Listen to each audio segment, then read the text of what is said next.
Assalamualaikum warahmatullahi taala wabarakatuh dan salam sejahtera. Saya Komander Muhammad Ashraf TLDM sebagai pemudahcara dialog anda pada pagi ini. Selamat datang diucapkan ke sesi dialog eksekutif Midas siri keempat pada hari ini tanggal 21 Oktober 2021 bersamaan 14 Rabiul Awal 1443 Hijrah. Berikut terdapat beberapa pengumuman sebagai panduan kita bersama demi kelancaran majlis pada pagi ini. Yang pertama, Midas Eksekutif Dialog pada pagi ini akan dimulakan dengan ucapan aluan Ketua Eksekutif Midas yang diwakili oleh Pengarah Keselamatan Maritim, Kapten Rosli bin Muhammad Isa TLDM. Yang kedua, sesi pertama dialog adalah sesi ceramah oleh Puan Zarah binti Sulaiman yang dijangka mengambil masa selama 45 minit. Berikutnya, sesi kedua adalah sesi soal jawab atau bertukar pandangan. Hadirin boleh menyatakan soalan dan pandangan melalui chat box di dalam aplikasi Zoom bermula sesi ceramah berlangsung. Saya akan menjadi pemudahcara tuan-tuan dan puan-puan pada sesi ini. Sesi ketiga adalah penutup sesi dialog akan diakhiri dengan sesi fotografi. Hadirin diminta menetapkan kamera di komputer ataupun telefon masing-masing pada sesi ini.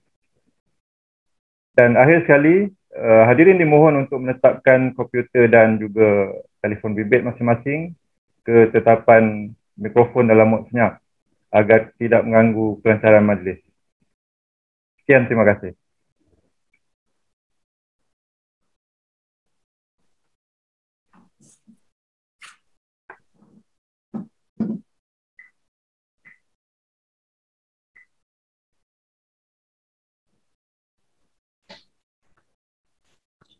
Assalamualaikum warahmatullahi dan salam sejahtera. Yang bahagia Datuk, tuan-tuan dan puan-puan serta peserta dialog yang dihormati. Saya Kapten Rosli, Pengarah Keselamatan Maritim Midas. Dan bagi pihak Ketua Eksekutif Midas, saya dengan berbesar hati ingin mengucapkan selamat datang kepada semua yang menyertai Midas Eksekutif Dialog Serial 4 2021 pada pagi ini. Saya juga ingin merakamkan ribuan terima kasih kepada Puan Zarah binti Sulaiman kerana dengan senang hati menerima jemputan Midas untuk menjadi panel dialog pada hari ini. Seperti yang diketahui umum, Malaysia dikelilingi oleh 4 laut utama iaitu Selat Melaka dan Laut Andaman di bahagian barat dan utara, Laut Cina Selatan di tengah-tengah antara Semenanjung dan Sabah Sarawak, dan Laut Sulu, Sulawesi di bahagian utara dan timur Sabah. Malaysia memiliki keluasan ruang maritim 2 kali ganda lebih besar dari daratan dengan kawasan perairan seluas 65,035 km persegi dan zon eksklusif ekonomi ZEE seluas 569,845 km persegi. Pantai Malaysia yang mempunyai garis pantai sepanjang 6,037 km merupakan tempat utama penempatan penduduk yang menjalankan pelbagai aktiviti ekonomi. Sejarah telah membuktikan bahawa laut di Kepulauan Asia Tenggara memainkan peranan yang cukup penting dalam pembinaan peradaban di kepulauan ini. Ini seperti yang pernah dibuktikan oleh Kerajaan Sriwijaya di alam Melayu, Majapahit di Indonesia, Kerajaan Langkasuka Kedah Tua dan Kesultanan Melaka di Malaysia, Kesultanan Brunei di Brunei Darussalam dan Kesultanan Sulu di Filipina. Dalam sejarah peradaban, hal ini jelas menunjukkan bahawa perdagangan memainkan peranan yang penting, bahkan berjaya menyuntik pertumbuhan ekonomi dan seterusnya membentuk serta mengembangkan budaya pemikiran masyarakat dan sesebuah negara. Kedudukan geografi yang sangat strategik di antara dua peradaban utama iaitu Timur dan Barat turut memainkan peranan yang penting kepada pertemuan budaya dan peradaban. Berikutan daripada kekayaan yang dimiliki oleh laluan perairan ini, penguasaan kekayaan yang dimiliki oleh laut di Kepulauan Melayu sering bertukar tangan. Kuasa Eropah seperti Portugis, Belanda dan British telah berusaha sedaya upaya untuk menguasai sebahagian besar perdagangan dunia yang melintasi lautan ini. Bermula dengan Kerajaan Melayu yang diasaskan oleh Sriwijaya, Melaka, Johor Riau dan Aceh telah bertukar kepada kuasa Eropah, dan kini sebahagian besar daripada kekayaan perdagangan yang melintasinya telah dikuasai di Selat Singapura pula. Hal ini jelas membuktikan bahawa pertemuan kuasa luar serta campur tangan dan kerakusan kuasa luar dalam usaha untuk memonopoli perdagangan akhirnya telah menyebabkan kedudukan sesebuah kerajaan itu goyah seperti yang berlaku di Melaka sebelum ini. Sebagai sebuah negara maritim, kebergantungan Malaysia ke atas lautan meliputi hampir ke semua sektor ekonomi, terutamanya makanan, perdagangan, pengangkutan, tenaga dan juga pelancongan. Sumber perikanan adalah antara penyumbang besar kepada ekonomi negara sejak sekian lama. Aktiviti perikanan memberi pulangan lumayan sebanyak 8 bilion setahun dengan tangkapan yang mencecah 1.4 juta tan metrik. Jumlah ini tidak mengambil kira kerugian sebanyak 6 bilion setahun hasil perikanan secara haram atau dikenali dengan illegal, unreported and unregulated fishing, IUU fishing, yang berlaku di pantai timur Semenanjung. Kedudukan strategik negara kita yang terletak di tengah-tengah laluan utama kapal dengan kawasan lautan luas yang kaya dengan pelbagai sumber asli turut menawarkan pelbagai nilai strategik dari aspek persekitaran dan sosioekonomi kepada negara. Dalam masa yang sama, Malaysia masih lagi berdepan dengan isu tuntutan bertindih dan pertikaian wilayah daratan, maritim dan udara dengan negara jiran serta kuasa-kuasa besar. Pertikaian ini berpotensi menjejaskan hubungan dua hala antara Malaysia dengan negara-negara jiran. Di peringkat serantau, pendudukan tuntutan bertindih boleh mencetuskan risiko konflik bersenjata sehingga mampu mendatangkan kesan kolateral serantau dan berpotensi menarik campur tangan pihak luar yang berkepentingan sekiranya tidak ditangani dengan sewajarnya.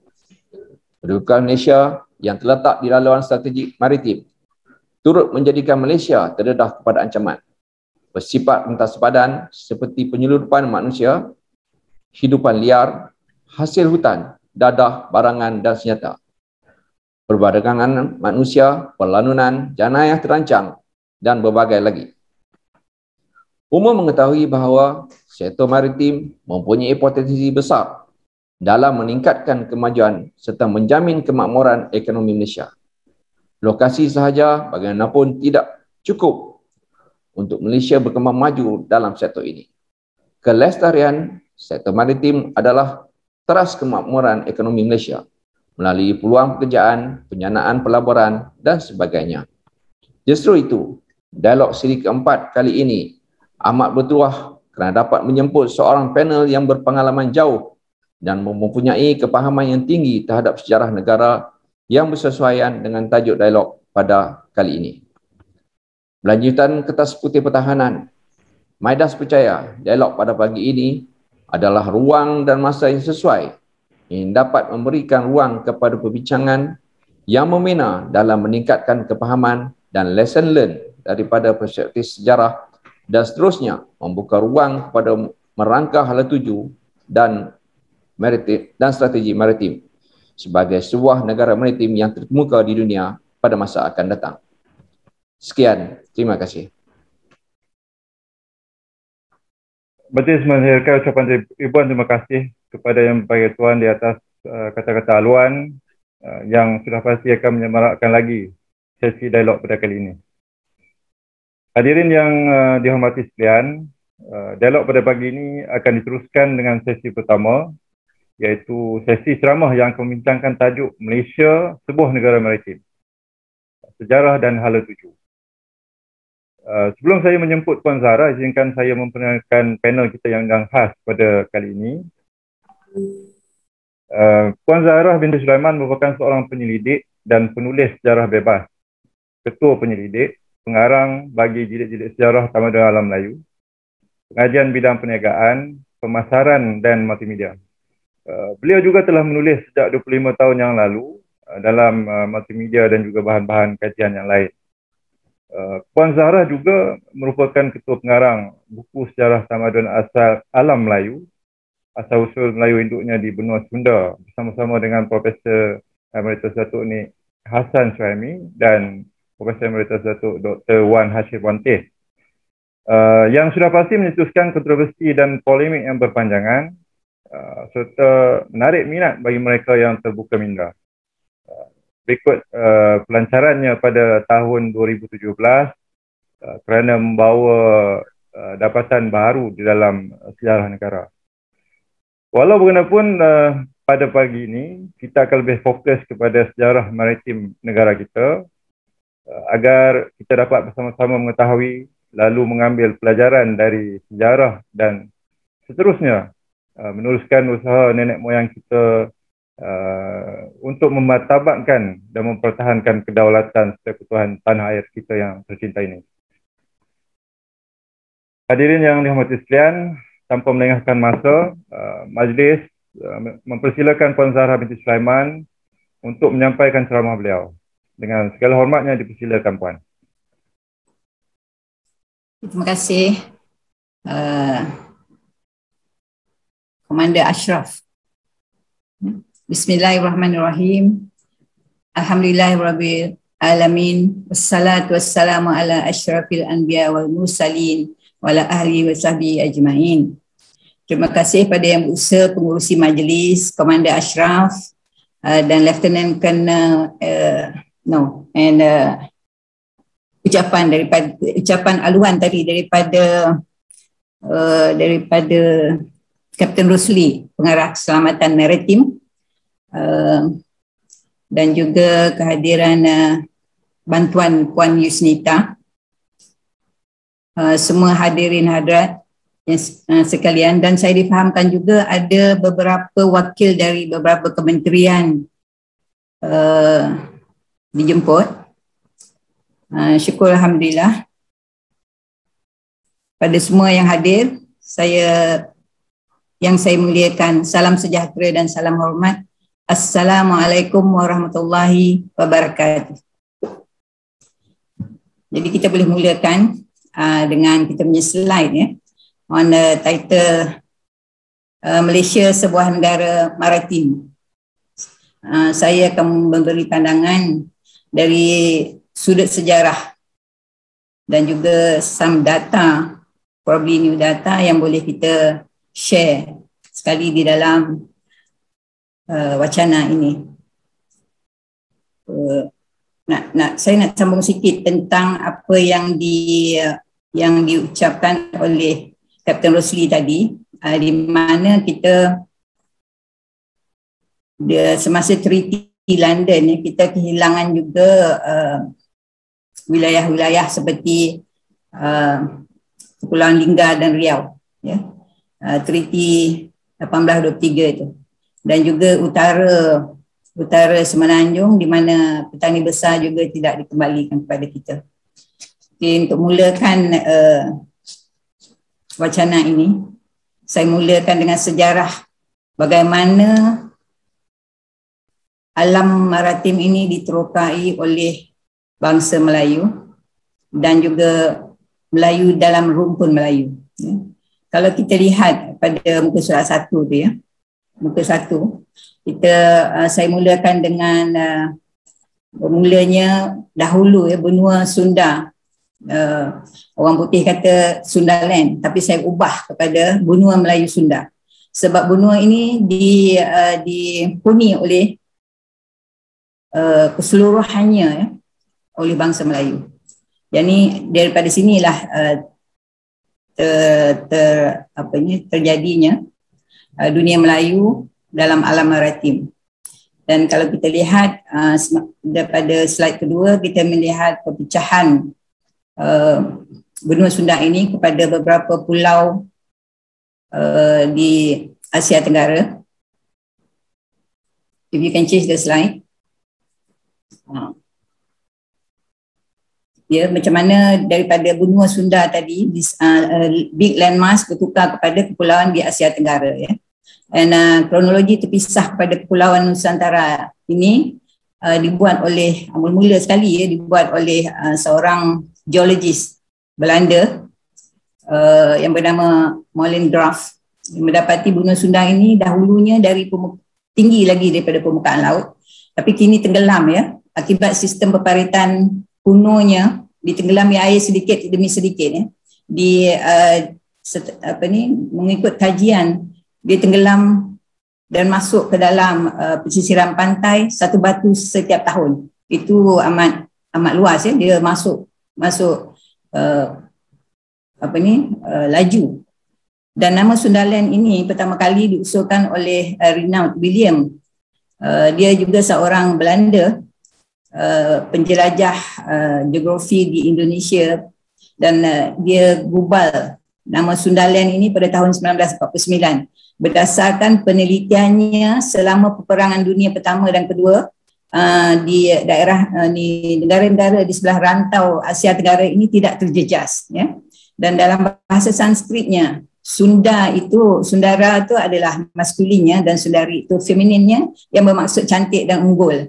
Dan Sunda itu juga bermaksud terang, suci, bersih dan putih.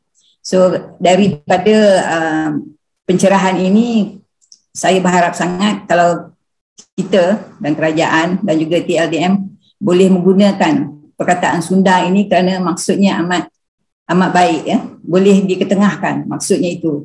Sebab selama yang kita ketahui, selama kita mengetahui sejarah dan sampai selepas merdeka 60 tahun, tidak diketengahkan sejarah Sundaland ini ya.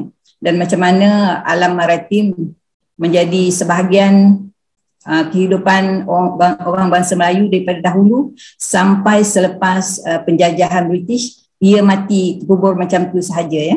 Dan kini diharap selepas kita punya wacana ini kita boleh bangkitkan semula, semarakkan semula tentang kepakaran alam maritim bangsa Melayu ini. Kita tengok pada slide keempat itu, kita akan lihat ya, orang dahulu apabila dunia dia berubah daripada satu benua dan bertukar kepada perpecahan kepada kepulauan, mereka mula-mula menggunakan kanu ya, ataupun kayak, dan selepas kepulauan semakin jauh mereka mula menggunakan perahu cadik ya. Outrigger boat, kita panggil berkepak kiri dan kanan. Perahu cadik ini sebenarnya amat popular di Filipina dan masih lagi digunakan di Filipina, Kepulauan Pasifik dan juga New Zealand ya. Dan Hawaii. Ini adalah antara kepulauan rumpun Melayu. Perahu cadik ini sebenarnya amat selamat digunakan daripada perahu-perahu biasa yang kita gunakan. Saya tidak faham kenapa orang Melayu tidak terus-menerus menggunakan perahu cadik ya. Sebab kalau kita menyeberangi sungai, perahu cadik pada saya lah amat selesa dan selamat digunakan. Pada dahulunya Melayu, bangsa Melayu ini laut dan Melayu dan laut seperti irama dan lagu ya, dia tidak boleh berpisah. Jadi kalau kita lihat banyak penulisan tentang orang Eropah apabila datang ke sebelah timur selepas kemenangan mereka di peperangan kemenangan mereka di peperangan salib di Osmania, di Spanyol, kekalahan di Cordoba, mereka mula berhijrah ataupun menjelajah dunia di sebelah timur untuk mengembangkan agama Kristian. Selepas mereka menang di sana ya, selepas kita kalah bukan kalah ya, Islam jatuh di Timur Tengah. Jadi kita tengok slide ke-5 dan kita lihat di sini masyarakat pertama sekali yang memperkenalkan alam maritim pada hemat saya dalam penyelidikan saya adalah budaya Dongsong, orang-orang Champa yang menduduki kawasan Annam ya, utara Champa yang kini kita panggil Vietnam. Ya, mereka adalah orang yang pertama kerana daripada artifak-artifak yang mereka tinggalkan seperti Dongson. Dongson ni adalah gendang gangsa ya. Di situ dilukiskan bermacam-macam gambar yang melestarikan sejarah mereka selama budaya mereka ada di situ ya. Dan di situ kita boleh lihat gambaran daripada gendang dongsong mereka, ada dilukiskan gambar perahu ya. Dan saya, kalau di dalam gambar ini saya tunjukkanlah ya, di mana gendang dongsong ini dapat bertaburan di rantau Asia Tenggara. Kita lihat gendang dongsong ini terdapat di beberapa tempat di bahagian pesisiran pantai Champa, dan di bahagian ECO ni adalah antara Kemboja dan juga Champa, di Langkah Suka, di Siam, di Kelantan, Terengganu, Kuantan, Muar, Melaka, Pegu, Jambi, Jawa, sampailah ke Filipina dan juga Makassar ya. Dan dia punya penyebaran gendang gangsa dongsong ni, ada salah ejaan situ, SONG apa sebenarnya proof ya, sebagai satu proof yang mereka adalah orang yang pertama dan unggul, budaya dongsong ini, orang-orang Champa yang pertama sekali menjelajah rantau Asia Tenggara. Mereka yang pertama sekali. Jadi yang lain tu sebaik saja selepas mereka, kita lihat yang lain itu pun mula berjinak dengan bukan mula berjinak, mereka dah mula berjinak, tapi mereka membuat kapal-kapal yang bot-bot yang lebih besar sikit, dan seterusnya kepada kapal-kapal jong yang kita panggil, yang lebih besar, di mana masyarakat Melayu masa itu mula berdagang sampai ke Basrah ya. Sampai ke Basrah dan Rom sebelum lahir lagi Nabi Muhammad SAW ya, amat awal ya, penjelajahan orang-orang bangsa Melayu sebelum lagi Empire Melayu Sriwijaya. Kalau kita lihat Empire Melayu Sriwijaya ni, kalau kita lihat penulisan Winstead ya, ia bermula pada tahun 3 ya, abad ke-3. Agak berlainan sikit apa yang ditulis oleh sejarawan yang baru ini. Jadi bila saya kaji, dan ada juga beberapa orang daripada Jepun yang mengkaji ya, sejarawan Jepun mengkaji, memang dia terbentuk lebih awal. Empire, dan disebut dalam Winstead, dia sebut Melayu kat situ ya, Empire Melayu Sriwijaya ya. Dan kalau kita tengok daripada batu-batu prestasi di Jambi, mereka datang ke Jambi, maknanya bukan mereka berasal dari Jambi, mereka datang ke Jambi ya. Daripada mana? Itulah kita dah buat dia punya kajian dan penyelidikan. Ia bermula apabila mereka kalah di Kemboja dan mereka berpindah ke negara di bawah naungan mereka di waktu itu, Langkah Suka. Itu adalah Sriwijaya pertama, dan Kelantan become Sriwijaya kedua semasa Kerajaan Cermin, dan juga dia membesar lagi ya, berkembang lagi kepada Kedah Tua. Itu pun juga di bawah naungan Sriwijaya pertama. Yang apabila, dan mereka berkembang lagi ke Jambi selepas itu, dan ke bahagian-bahagian rantau Asia Tenggara yang lain. Jadi permulaan Sriwijaya itu adalah daripada Kemboja itu sendiri ya, dan lepas baru pergi ke Langkah Suka dan Kelantan, lepas baru pergi ke Kedah Tua, baru pergi ke Jambi. Itu saya punya pendapat lah, dan juga dari kajian saya, dan juga Kerajaan Melayu Sriwijaya ini amat mustahak kita ketengahkan, kerana mereka lah yang membesarkan penjelajahan di setiap pelosok rantau Asia Tenggara dan keluar negara sampai ke Basrah dan juga Rom ya. Kita pergi ke slide seterusnya. Ini ada gambaran ya. Saya dapat beli dia punya slide ini. Budaya gendang dongsong ni di Champa ya, di mana permukaannya kita panggil toponim di depan dia, banyak gambaran yang dilukis kat situ ya. Dan juga kita boleh lihat daripada gambaran kat situ, dia punya sejarah-sejarah mereka, budaya mereka semua digambarkan di situ. Dan yang paling menonjol adalah, kalau kita lihat situ adalah perahu ya. Apabila saya buat kajian, perahu-perahu mereka adalah daripada balak ya. Dipotong balak tu into two, dia potong kepada dua bahagian dan jadilah satu perahu ya di situ. Kalau mengikut orang-orang Bugis, dengan dia maksud Dongson tu adalah bucu kiri dan kanan itu kemercuan dan kemajuan ya. Hampir pasti ya, semua geometri dan ukiran lukisan yang ada pada gendang Dongson tu bukanlah lukisan kosong. Semua setiap suatu lukisan yang ditulis itu ada sejarahnya dan mempunyai cerita yang panjang. Dan motif tipologi tim penem pada permukaan gendang Dongson ini adalah motif perahu yang mempunyai istilah yang banyak. Pertama, ia melambangkan budaya kepakaran mereka pada waktu itu sebagai pembina perahu yang ulung. Kita pergi ke slide lagi satu. Kita ada 45 minit je, saya cuba cepatkan sikit. Di sini kalau kita lihat macam mana perdagangan maritim bermula dari Champa. Dia pergi ke semua bahagian Champa sampai ke Kemboja, sampai ke Siam, sampai Langkasuka, Kelantan dan sampai ke Sumatera. Jauh Majapahit, dia pergi ke Makassar, ke Borneo sampai ke Filipina ya. Panjang dia punya penggambaraan gendang Dongson seperti saya telah sebut pada awal tadi ya.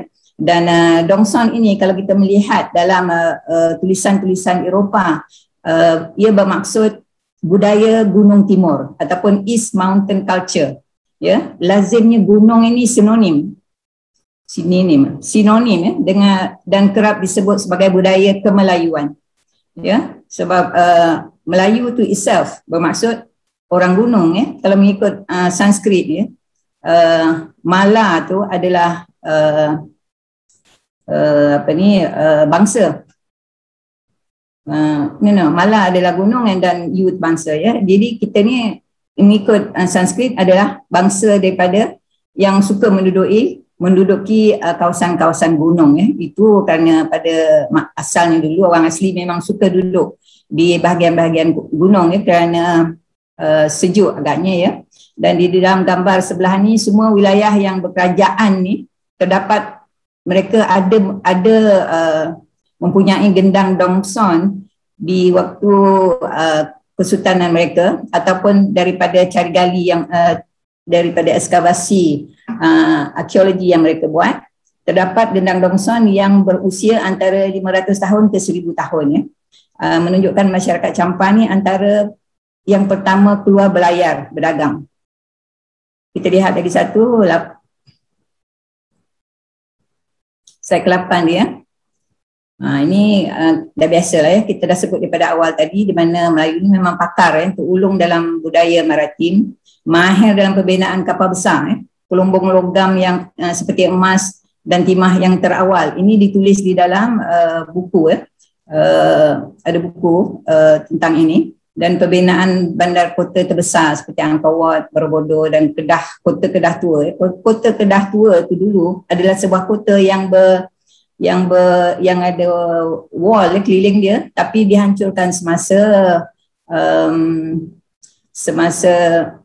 pencerobohan daripada Rajendra Chola daripada India ya. Jadi kita kehilangan satu bandaraya bersejarah pada masa itu ya. Dan kalau kita lihat juga penulis sejarah yang amat ternama Menguin ya, dia bersungguh-sungguh memperbetulkan dan mendebalikkan ya penglabelan teori Melayu ini diindiakan. Maknanya Indianization yang ditulis pada buku-buku sejarah kita itu adalah salah, kerana ia bertentangan dengan prasejarah di mana Melayu telah jauh maju sebelum kedatangan penjajah dan juga bangsa India. Jadi yang itu kita rasa penulisan tentang Indianization di dalam buku sejarah kita, saya daripada dulu telah ketengahkan hal ini supaya ini dikeluarkan kerana ia tidak benar ya. Sebab kalau lagi lama kita biarkan, nanti orang ingat itu it becomes norm ya, to say that kita ni pembangunan di sebelah timur ataupun di sebelah semenanjung tanah Melayu ini adalah berdasarkan kedatangan penjajah dan juga orang India. Jadi yang ini tak betul. Kita pergi lihat slide satu lagi ya. Dan alam lautan yang selalu kita kerap banjir kat kawasan sini mengajar bangsa Melayu untuk bertahan ya, merancang dan membentuk kapal yang sesuai untuk menjinakkan laut dan supaya menjadi lebuh raya perjalanan mereka ya. Mengikut Walters, menyifatkan dunia Melayu masa silam adalah penakluk pulau-pulau dari Nusantara sampai ke lautan Pasifik dan ke Afrika. Ya, mendengarkan konsep satu lautan. Orang Melayu ni sebenarnya berani dan gagah ya. Dia sebelum lagi orang bangsa asing menjelajah sampai ke Madagaskar, kita dah sampai dah ke sana ya. Orang-orang Portugis, orang-orang Eropah terperanjat bila dia mula menjelajah ke sebelah timur, didapati kepulauan Madagaskar, dia satu pulau yang amat besar ya.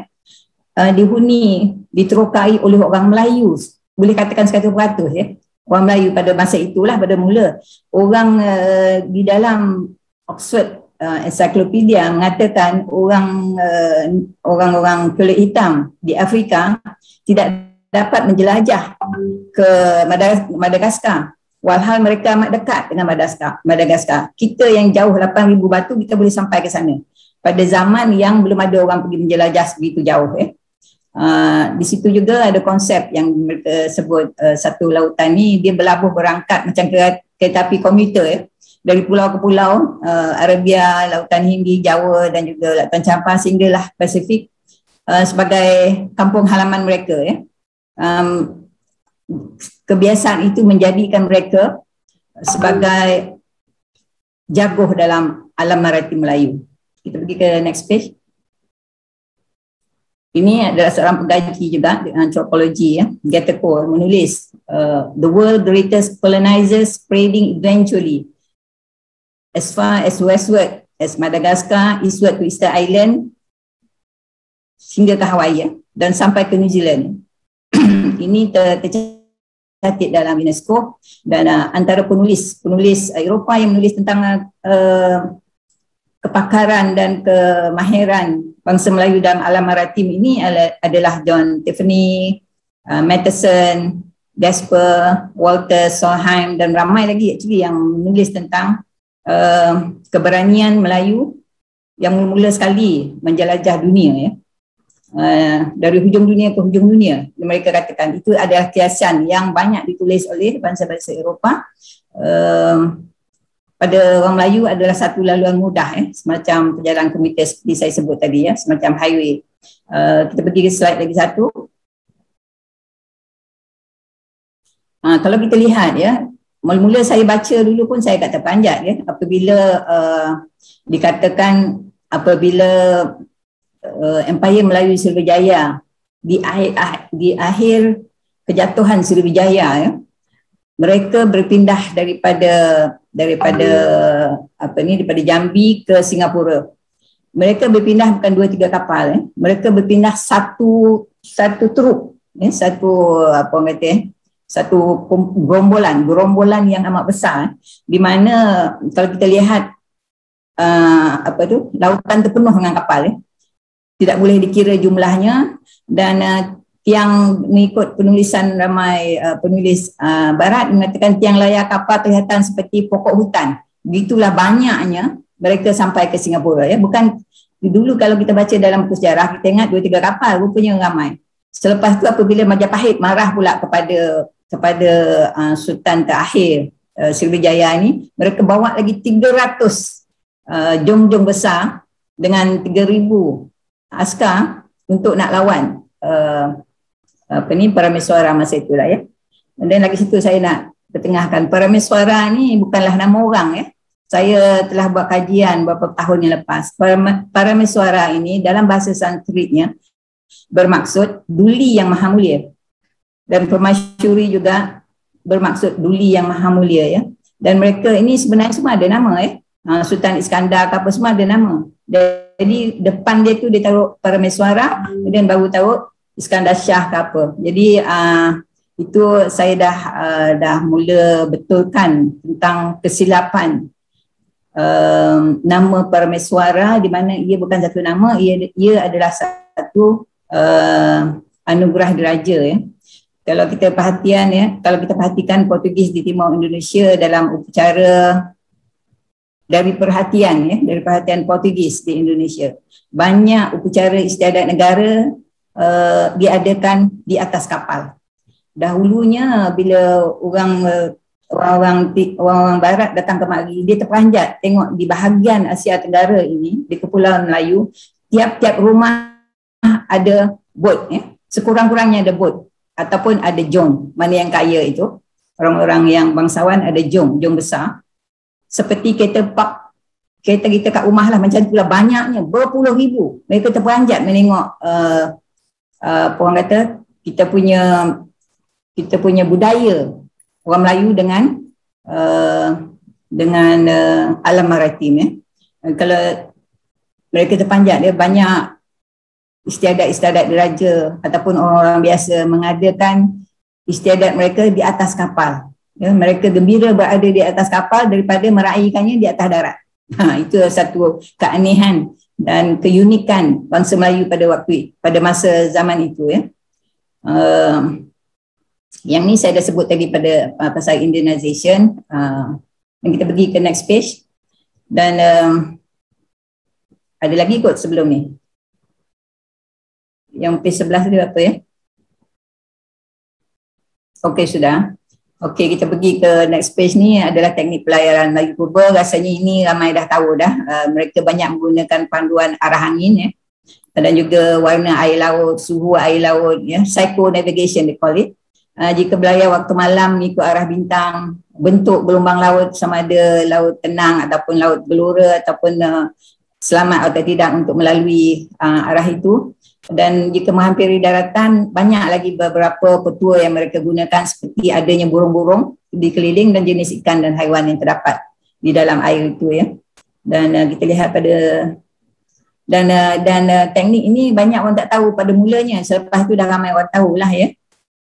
And kita pergi ke Pulau Duyung ya. Saya pernah pergi ke Pulau Duyung untuk interview pakcik-pakcik kat sana ya yang buat bot-bot ini ya. Saya amat terpegun cara dia buat ya. Cara dia membentuk kayu dengan suhu panas dan cara mana dia memasangkan kayu itu pada body kapal ataupun bot yang dibuatnya. Yang tidak menggunakan paku. Ada juga yang menggunakan paku rasanya, tapi kebanyakannya hanya menggunakan what do you call I forgot the word. And then dia punya gum itu adalah daripada kulit daun ya. Dan kalau saya lihat ya tentang tempat mereka buat bot ini adalah di bawah jambatan Ahmad Daif. Tempat dia yang dibuat tu Ahmad Daif. Tapi pengeluaran bot-bot dia banyak daripada sini. Dan salah satu antaranya adalah bot yang amat besar yang dibuatnya untuk seorang Jerman. Jadi saya kan kenapa, tapi dia ada cakap ya, pakciknya ada cakap yang kerajaan Terengganu ada haskan satu pulau untuk mereka berpindah ke sana. Saya tak tahu hari ini sama ada mereka sudah berpindah ke situ ataupun masih di sini ya. Tapi keadaannya amat daif kerana tidak banyak geran ataupun bantuan daripada kerajaan untuk mereka memperkembangkan kemahiran membuat kapal ini kepada anak-anak muda. Sebab yang buat tu saya tengok semua dah berumur ya. Tak ada orang muda yang buat kapal-kapal ni. Go to next page. Ini adalah orang Jerman yang melempah kapal ni. Ini adalah antara kapal terbesar yang dibuat oleh di Pulau Duyung ya. Swoboda nama dia ya, orang Germany ini. Dia tempah dua kapal ya. Satu dia letaknya di Langkawi untuk orang pelancong, satu lagi untuk kegunaannya sendiri untuk mengelilingi dunia. Kalau kita lihat ini adalah agak besar tapi tidak sebesar kapal PCC orang Bugis ya. Tapi kalau kita lihat keadaan dan tempat pembuatan kapal di Pulau Duyung ini adalah satu achievement ya, satu achievement yang besar ya. Kalau kerajaan boleh nampak ini, harap-harap kita boleh kembangkan budaya pembuatan kapal ini dengan kaedah yang lebih moden. Kita lihat the next page. teknik membuat kapal, teknik membuat kapal Jong Melayu yang ada di Pulau Duyung. Ini adalah selepas saya interview mereka ya. Dia memang memerlukan kemahiran yang amat tinggi. Dia cakap kalau orang biasa memang tak boleh buat, dia cakap dia lebih mahir daripada pembinaan kapal orang barat. Ya. Dia tidak menggunakan pelan, semua tersimpan atas kepala dia, dalam kepala dia semua pelan dia.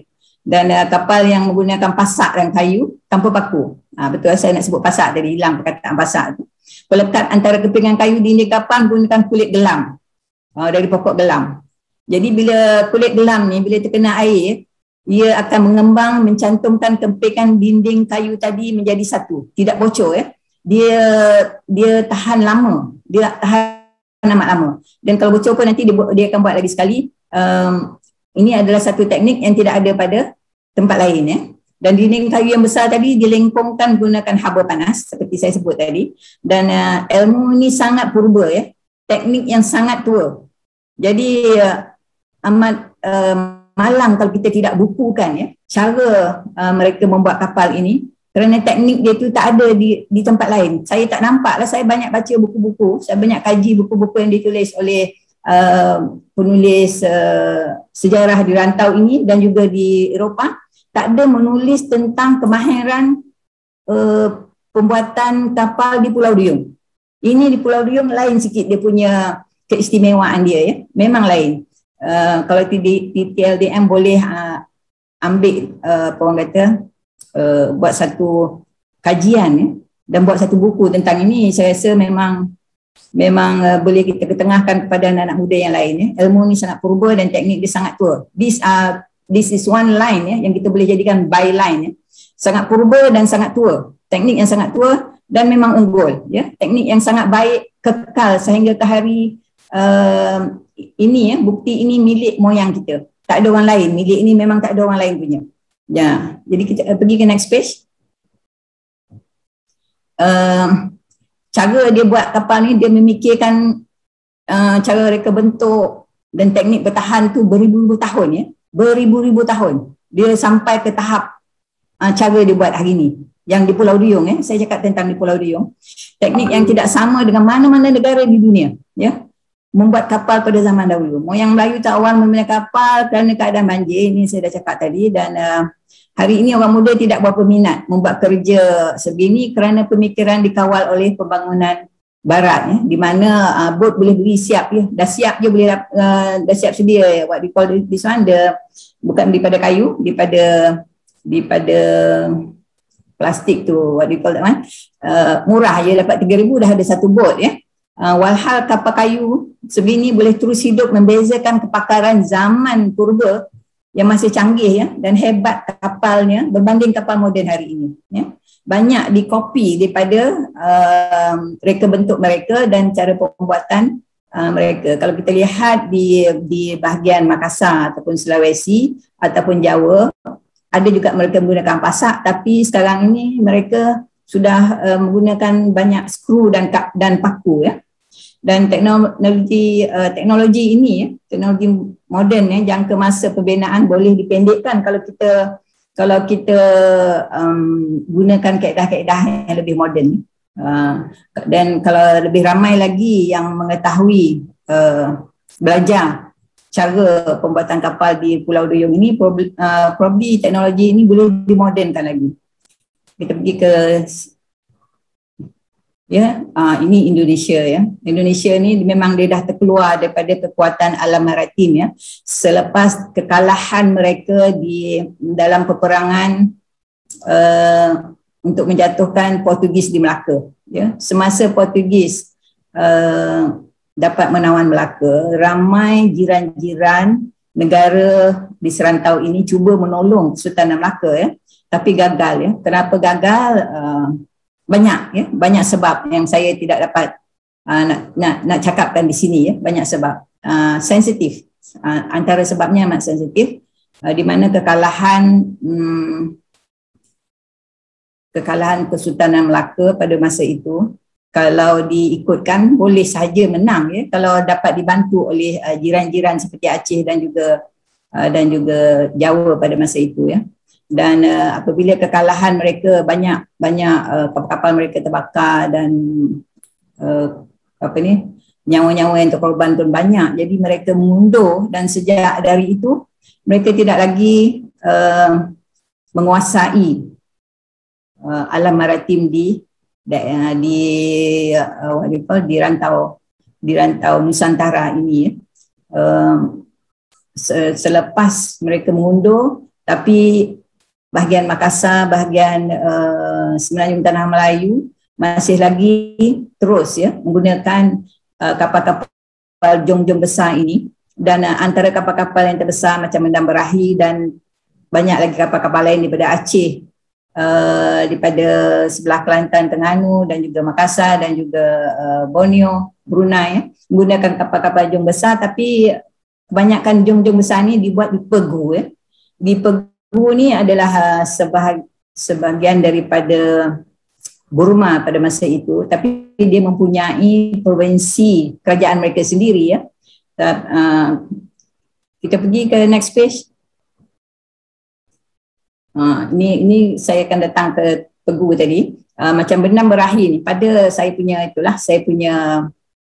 penyelidikan, Bendam Berahi ni dibuat di Pegu, tapi kalau kita lihat penulisan dan saya sebut di sini, penulisan dan gambaran Bendam Berahi yang kita lihat, dia punya kepala muncung depan itu tajam. Kalau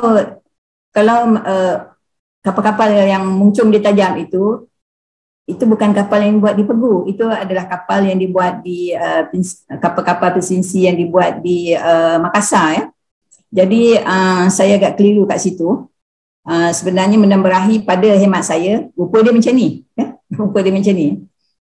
Bukan seperti yang pada 2019 saya rasa saya dah tengok ada gambaran baru pula tentang Bendam Berahi. Saya tak tahulah. Bendam Berahi ni namanya agak sikit amat luar biasa. Kita ingat ni Berahi ni something like mengiurkan. Tapi pada saya lah, ia bermaksud kerana cantiknya kapal dan besarnya kapal Bendam Berahi pada zaman itu. Orang-orang zaman itu mengatakan kapal ini yang tercantik, tersemat di dalam kalbu. Jadi dipendekkan menjadi Bendam Berahi. Dia tersemat, sentiasa teringat di dalam kalbu kerana kecantikan dan kebesaran kapal itu. Masa zaman Kesultanan Melaka, ukuran kapal jong ni adalah lingkaran 150 ke 250 kaki. Kita bayangkan kalau rumah teres, dia punya panjang tu dalam lebih kurang 80 kaki ke 70 kaki ke 80 kaki, panjangnya rumah teres. Kita darabkan 3. Panjang tak kapal tu? Panjang, sangat panjang. Kalau kita bayangkan memang sangat panjang. Tidak boleh terbayang kat kepala kita pada zaman itu kapal sepanjang itu. Jadi dia punya layar tu, saya tengok dalam banyak penulisan kita kat sini tidak menerangkan dengan lanjut tentang layar yang digunakan.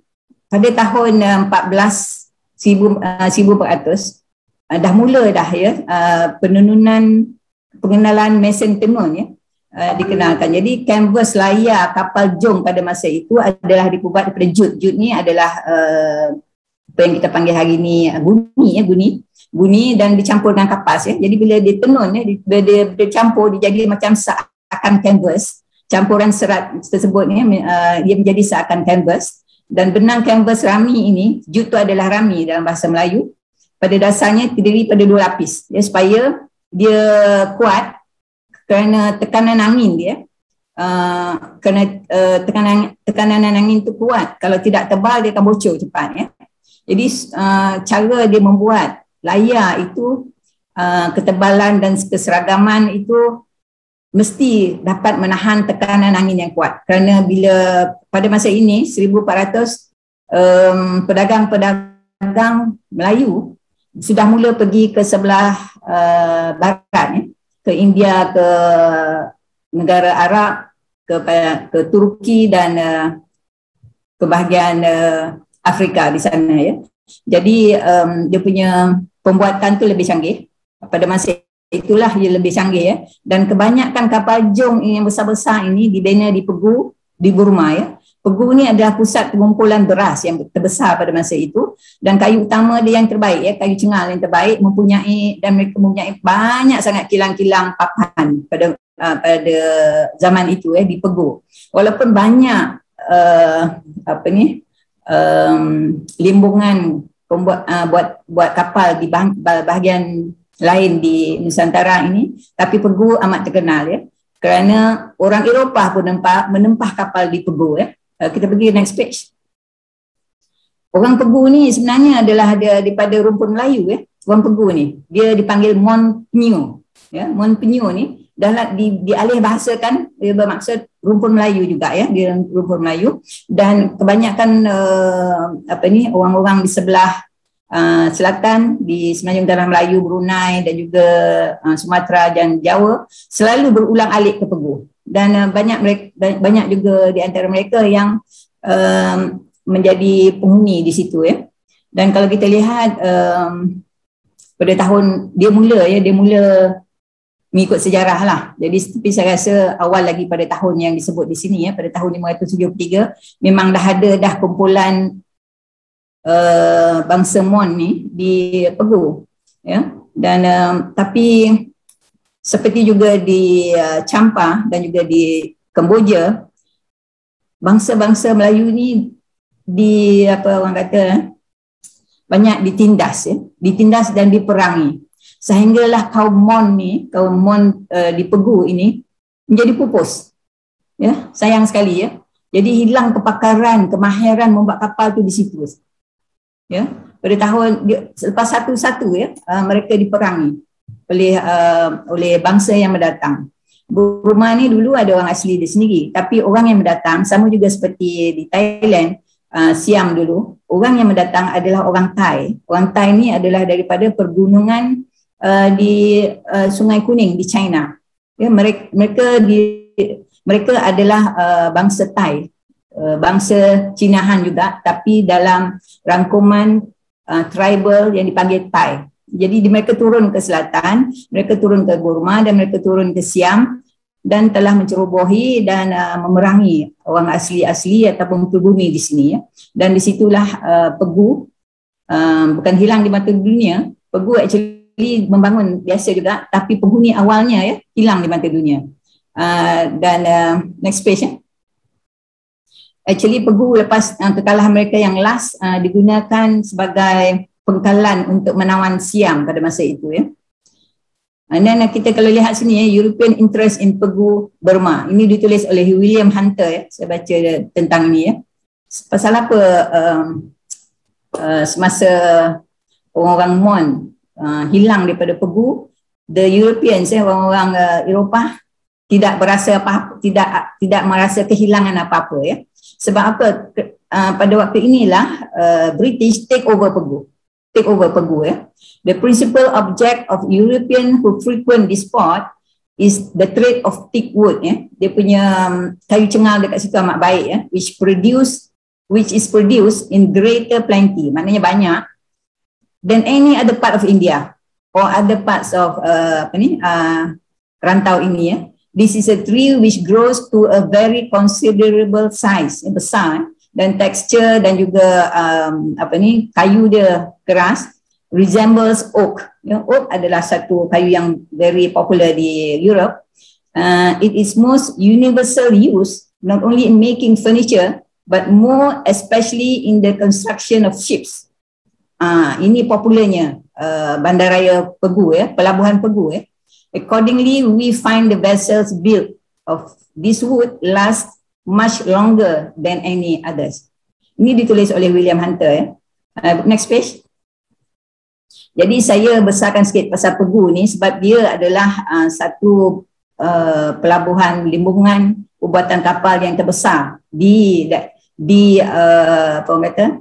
kawasan rantau Asia Tenggara kat sini, ya. Ini saya dah sebut tadi, ya. Walaupun Pegu bangkit bangkit balik, ya, last kali Raja Alung Paya, ya, Aluang Paya yang menyerang Siam dan menjatuhkan kerajaan Ayutthaya. Siapa-siapa yang mengetahui tentang kerajaan Ayutthaya dahulu, ya, bermula daripada Pegu ni, ya. dan dia peperangan itu memupuskan suku kaum Mon-Nyu ni. Ya, orang Mon ni dengan orang Kedah amat akrab. Dia mereka dulu dia ada dipanggil kerajaan angsa, ya, antara kerajaan Kedah tua dengan orang Mon, ya, dan mereka amat akrab because dia adalah dalam rumpun Melayu.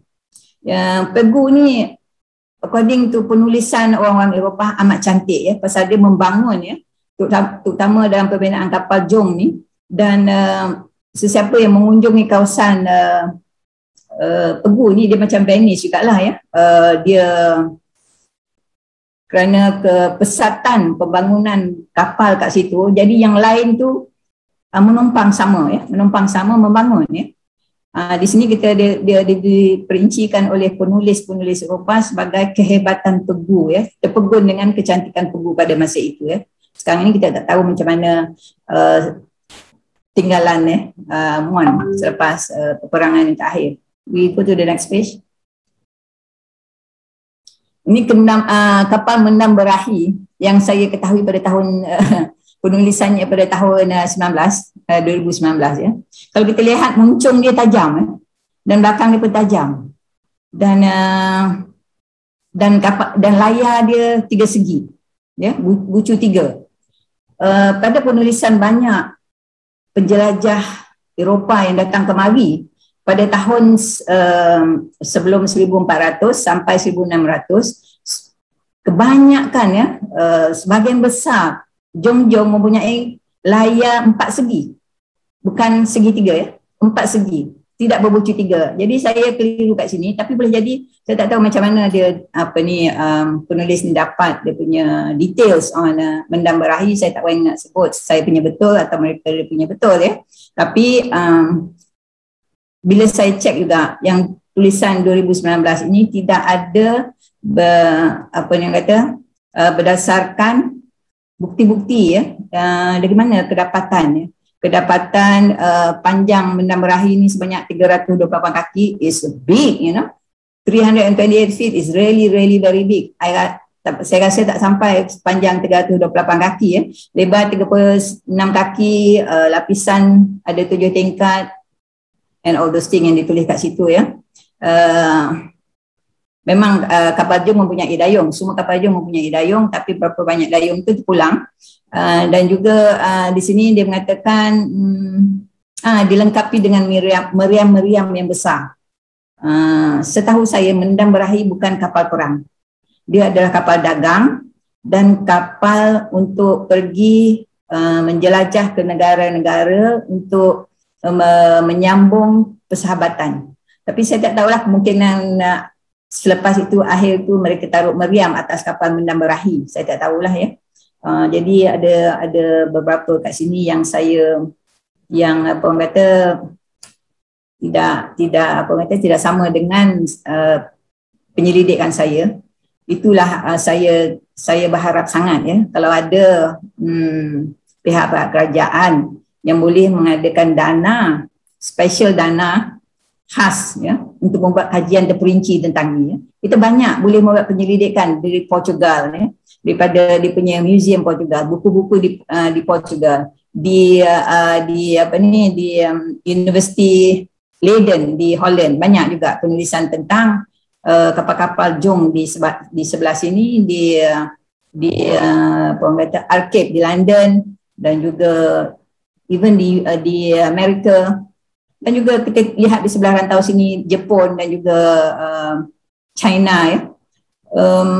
Dari situ kita boleh melengkapkan kita punya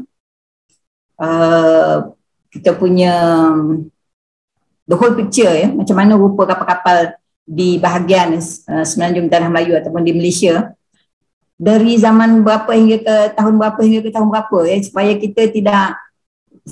kita tidak disanggah nanti, ya, kemudian kita tidak disanggah. Jadi kalau kita dapat membuat penyelidikan yang lebih terperinci dan merangkumi semua sudut, kita boleh betulkan keadaan. Boleh jadi saya salah, boleh jadi yang siapa salah, saya tak tahu, ya. Tapi saya banyak buku-buku yang saya baca, kebanyakan kapal Jong yang besar-besar, terutama sekali Mendam Berahi, muncung dia tidak tajam. Saya tak tahulah ya. Kalau yang tajam ini dibuat di Makassar, di Sulawesi. Dan Sulawesi pun ada juga membuat kapal-kapal yang besar tadi, tapi saya rasa tidak sampai lebih daripada 200 kaki panjang. Kita go to the next page. Ini adalah kapal PCC Bugis Makassar ya. Memang besar ya, kalau kita lihat kapal di memang besar, tapi the maximum they go is 180 feet. Itu paling besar ya. Kalau kita tengok memang tinggi, tak nampak pun bayangan orang kat bawah kapal tu, tak nampak. Padahal ada orang kat bawah tu. Jadi memang besar ya. 180 feet pun dah besar macam tu. Bayangkan kalau 300 berapa kaki tadi, 350 kaki, memang this double the size ya. Macam American frigate, kapal perang Amerika rasanya besarnya. Saya maaflah ya. Jadi sini adalah ini gambaran yang betul, gambaran kapal PCC Bugis ya. Dan semua kapal PCC Bugis ujungnya memang ada spear ya, ada macam tombak kat depan dia. Ada macam tombak panjang kat depan dia, dan depan dia tinggi, belakang dia rendah. Dan kapal-kapal jong yang dibuat di Pegu yang macam gambaran saya tadi yang memula tu, lebih kurang macam tu, sama dia, depan dan belakang, dan ia little bit squarish ya. Lain daripada kapal PCC Bugis ini, is more slim dan tajam muncung di depan ya. Dan di Sulawesi ini tempat yang paling orang kata masyhur, tempat dia paling popular adalah di Tanah Beru ataupun di kepulauan kecil-kecil kat situ ya. Dan kayu yang digunakan kayu jenis BT ataupun it's not cengal, tapi dia boleh melengkung juga macam cengal, dan dia abundant ya, banyak di daerah Sulawesi Selatan, Papua, Maluku dan di Sulawesi Tenggara ya. Dan kita boleh tengok saiz dia itu ya, 50 kaki, 70 kaki, 100 kaki, dan probably maximum it goes to 200 feet ya. Next page please. Limbungan pembuatan terbesar di Nusantara, saya dah sebut tadi di di Pegu, antara satunya di Pegu dan satu lagi adalah di Champa ya. Di sini ini dah biasa orang tengok rasanya ya. Jong Sultan Iskandar di Aceh, Sultan Melaka, Sultan Brunei ya, Sultan di Jawa, semua kapal dia gah-gah besar-besar ya, yang Portugis panggil penggegah dunia ya. Espanto del Mundo ya, yang maksud penggegah dunia. Saiz dia memang besar ya. Itu pun pada mereka 100 ke 180 kaki itu dah besar dah ya. Tapi memang ada sampai ke 250 kaki ya, yang dan ini recorded ya by Anthony Reid ya, dia recorded. Dan dalam ensiklopedia Cina Guhin ni, ini saya yang dapatkan, saya rasa dah banyak pun orang dah cuba cedok daripada sini. Pada tahun 10-13 AD ya, semasa pencerobohan Cina Dai Viet ke Champa ya, bermula di utara 6 sampai ke selatan Champa ya, bermula pada tahun 400 sehinggalah ke tahun 1800, sedikit demi sedikit bangsa Dai Viet ni mencerobohi negara Champa ya.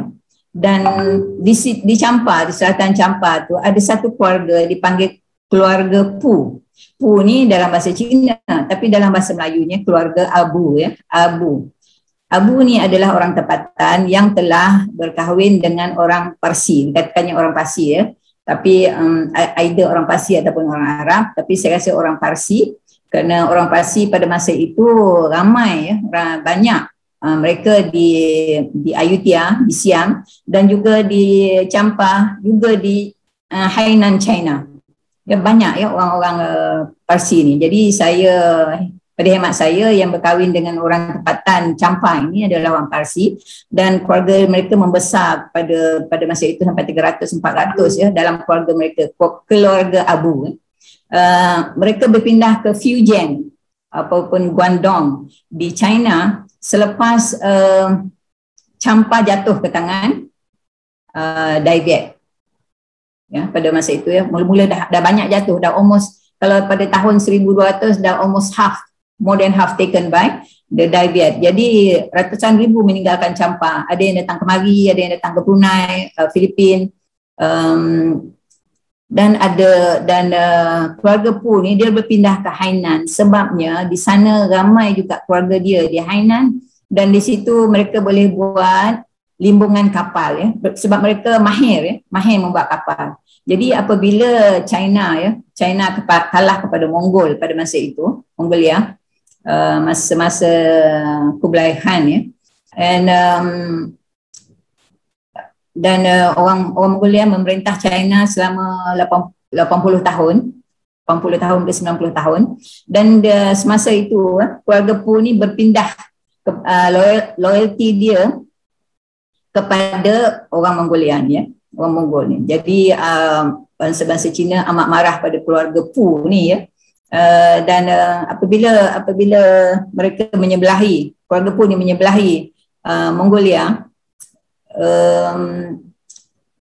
Maharaja Mongolia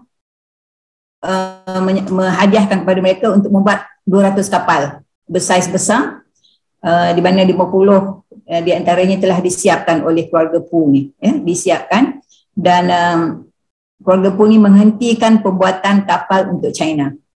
Jadi masa tu memang kiranya orang-orang Han masa itu memendam hati ya, marah sangat pada keluarga Pu. Dan apabila China bangkit balik dan dapat menolak balik Mongolia ke atas, semua kebanyakan ataupun sebahagian besar keluarga Pu ini telah dibunuh ya, was murdered secara beramai, kerana mereka dicopkan, dilabelkan sebagai pengkhianat ya, pengkhianat kepada pada China ya. Kita tengok next page. Dan dalam masa pergolakan itu ya, China bukan sahaja memerangi keluarga Pu, tapi dia memerangi orang-orang Arab dan orang-orang pendatang, orang-orang yang migran yang duduk di Fujian pada masa itu ya, yang telah duduk lama kat situ, yang telah duduk beratus tahun pun ada, mereka telah memerangi. Jadi terjadi satu peperangan di mana Saki-Baki keluarga Pu ni telah berpindah ke Filipina dan telah berpindah ke Brunei ya. Hanya baru-baru ini pada tahun 1995 kalau tak silap saya, keluar satu manuskrip yang mengatakan keluarga Pu ni ada yang meninggal di Brunei dan ada terdapat dia punya kubur di Brunei. Dan semasa pertemuan di Brunei itu, China tidak bersetuju lah dengan penemuan itu, mengatakan mereka berjaya melarikan diri ya. Next page please. Ini saya dah sebut tadi ya, antara masyarakat Cham terkenal keluarga Pu ni yang mahir dalam pembinaan kapal jom yang besar-besar ya. Ini semua saya dah sebut tadi. Dan kubur peninggalan dinasti Song ni daripada generasi keluarga Pu ni, ada batu nisannya bertulis dalam tulisan Jawi ya, tulisan bertarikh 1264. Ini adalah tarikh peperangan antara orang Arab dan kerajaan Cina di Fujian pada masa itu ya. Dan pada batu nisan itu memang terukir nama keluarga Pu. Next please. Sini kalau kita lihat ya, saya saja masukkan ni je sebab saya nak tengok, saya nak tunjukkan sebab saya rasa karta ini tidak ada di dalam buku sejarah kita, di mana kalau kita kelihatan di sini ya, pada tahun ini ya, pada tahun 1200 Champa ini dah, kalau nak ikutkan dah tersungkur sungkur jauh. Tapi kalau kita lihat di pada karta ini, orang-orang Melayu Champa telah membuat 44 pelayaran ya, pelayaran dagangan keluar pada Champa. Jadi maknanya mereka walaupun walaupun dihimpit dengan peperangan, mereka masih gigih berlayar dan membuat perdagangan. Ya. Kita lihat next page please.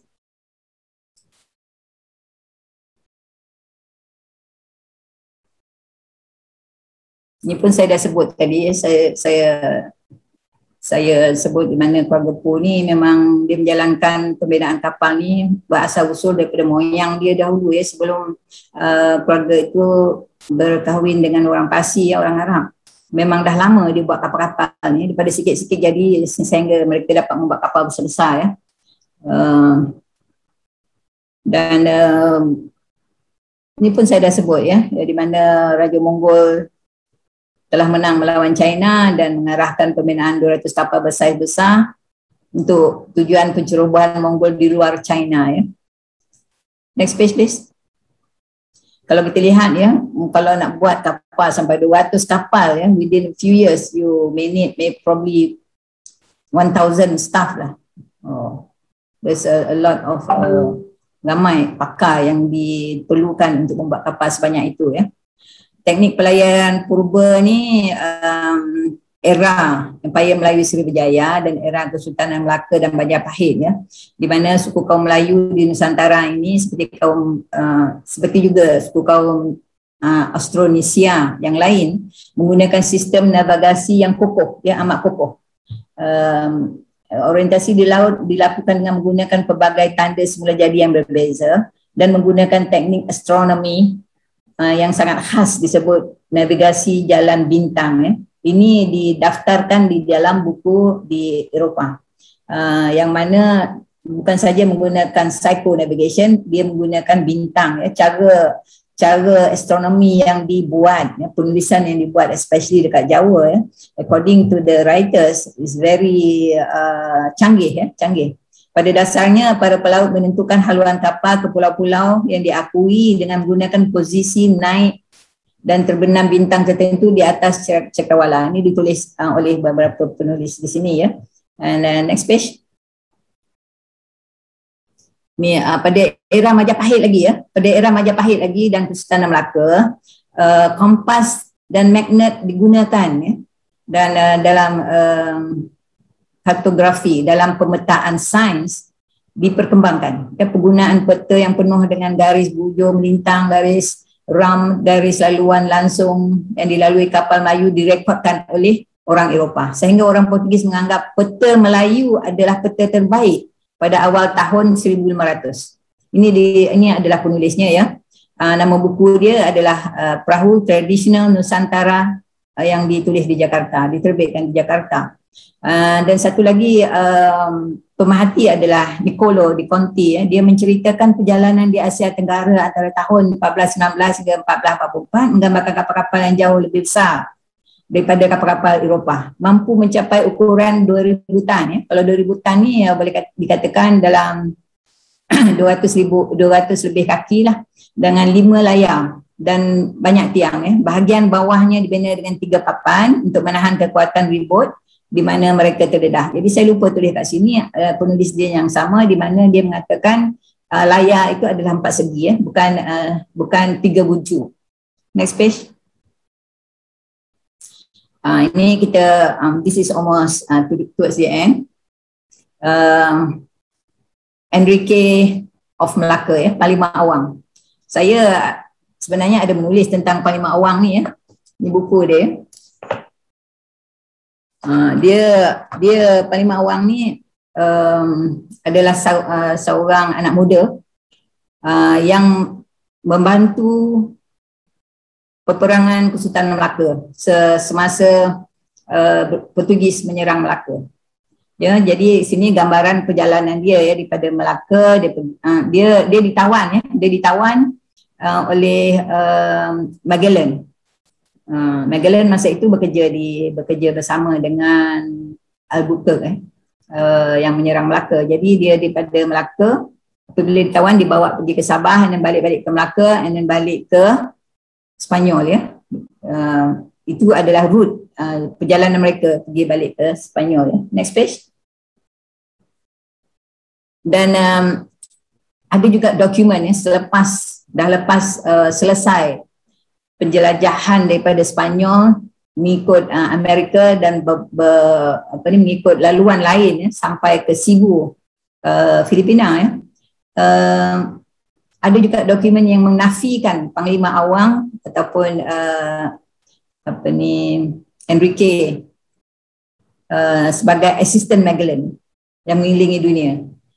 Yang antara yang menolak Panglima Awang ni sebagai asisten Magellan adalah Maximilianus ni. Dia tak berapa suka dengan Enrique ya. Ini ya tarikh saya letak kat sini, tahun mereka meninggalkan Sepanyol, dan juga tarikh apabila the only kapal yang sampai balik ke Seville Sepanyol ya. Yang lain tu kalah, kapal pecah, kapal orang-orangnya ditawan. Jadi yang balik hanya beberapa orang kat sini ya, 8 orang kata silap saya.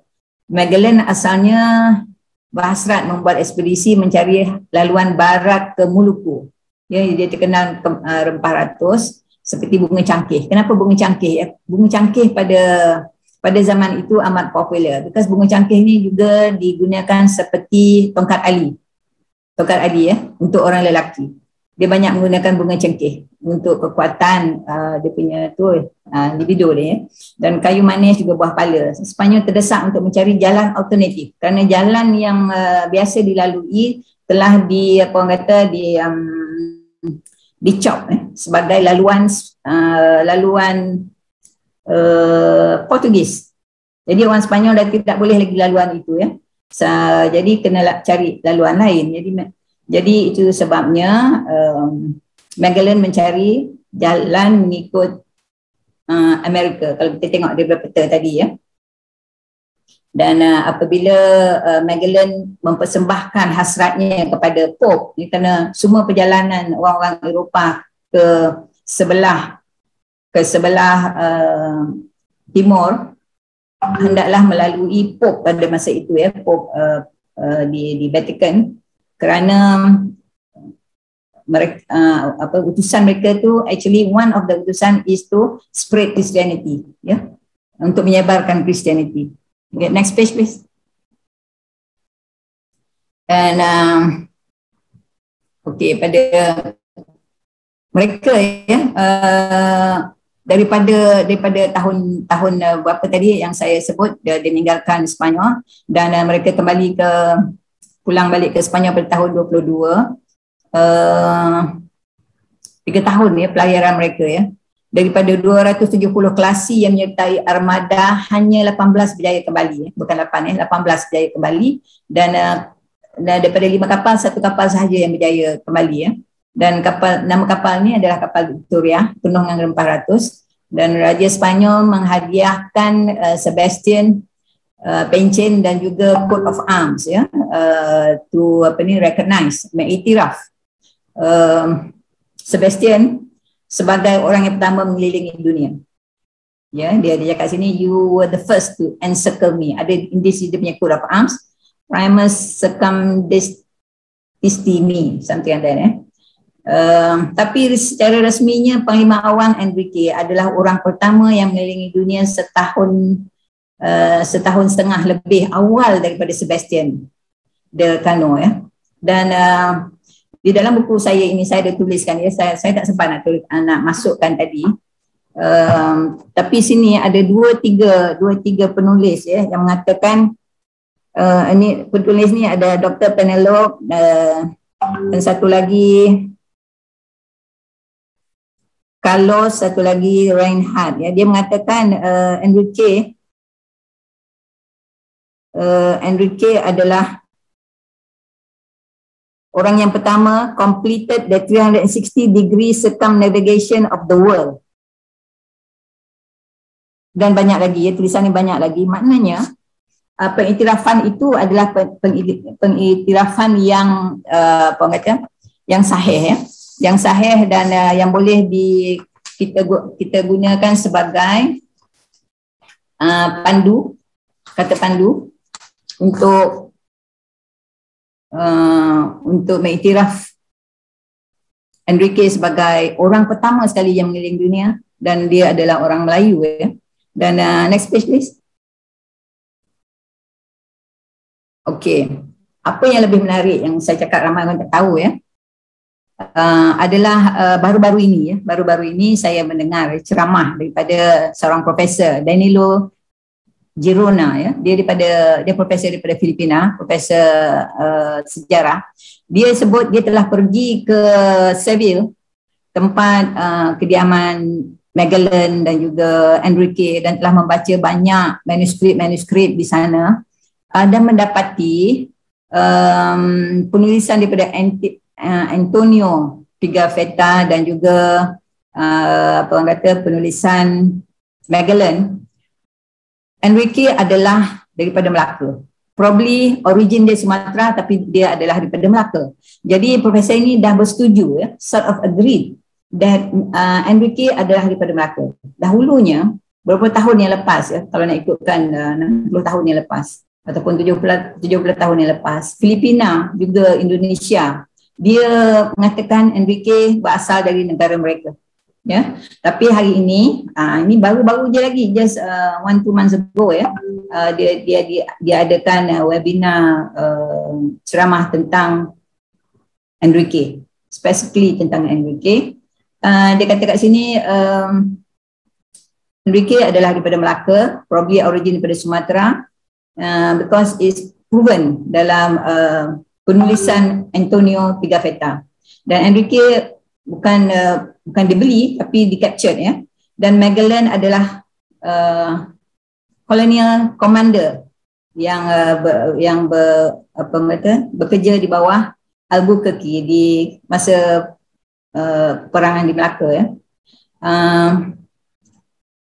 Selama Magellan berada di sebelah timur selama 7 tahun ya, 7 tahun namanya, dia sebelum perang Melaka dia dah ada dekat sini. Dia telah melihat banyak potensi ya, banyak potensial yang ada di sebelah timur ya.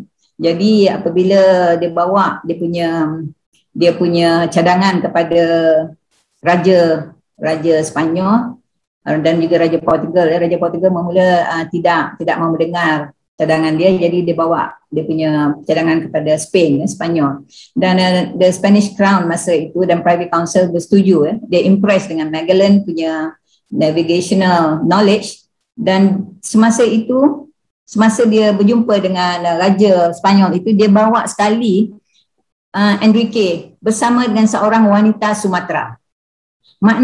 Maksudnya Enrique bila dia pergi penjelajahan bersama Magellan daripada Melaka ke Sabah dan balik ke Sepanyol adalah bersama dengan seorang perempuan Sumatera.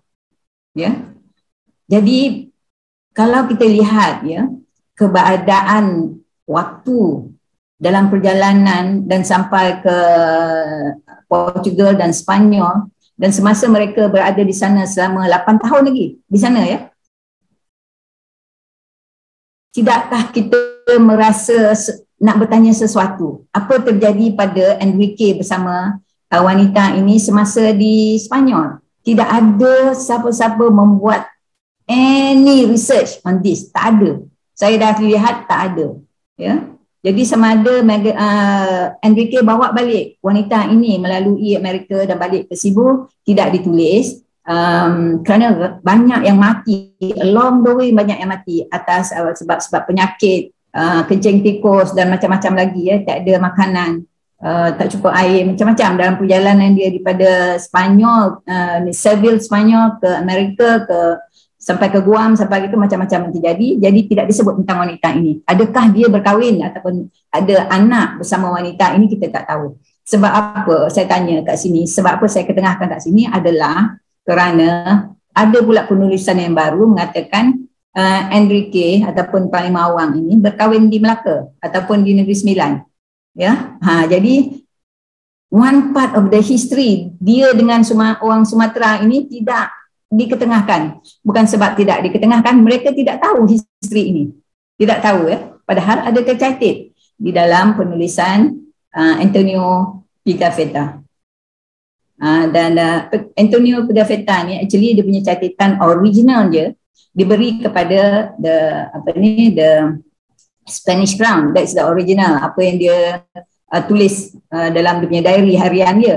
Tapi apa yang ditulis dalam penerbitan adalah apa yang dia ingat saja, ya. Jadi banyak yang dia lupa. The original with the Spanish Crown. So actually kalau kita nak buat apa-apa penyelidikan in future, kita hendaklah mohon dengan kerajaan Sepanyol untuk melihat, ya, untuk melihat sejarah ini. Jadi kita boleh buat, kita tak payah lagi buat andaian. Jadi kita dah, kalau dah ada sejarah, kita dapat tulis yang sahih, ya.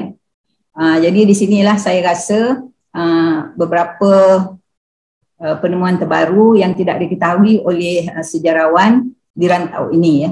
Tidak ada. Lagi satu yang saya amat sukacita adalah pengiktirafan Filipina, ya, daripada Profesor Danilo ini yang mengatakan Enrique adalah sebenarnya daripada anak watan Melaka.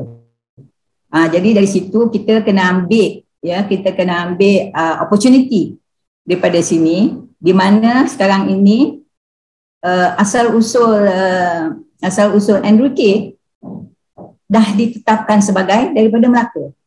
Tapi macam penulisan yang hebat-hebat banyak ditulis di Filipina dan Indonesia, di sini je tak ada.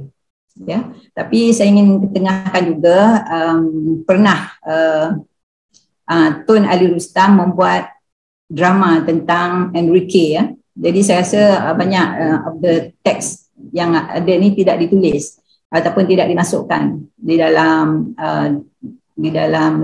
dokumentari. Actually dia buat dokumentari tentang Enrique, ya. Ada lagi saya rasa ni, this is the last part kot. Tengok the next page. Please, it's already 1.5 hour. Ini hala 7. Okay, this is I'm wrapping up this wacana ni.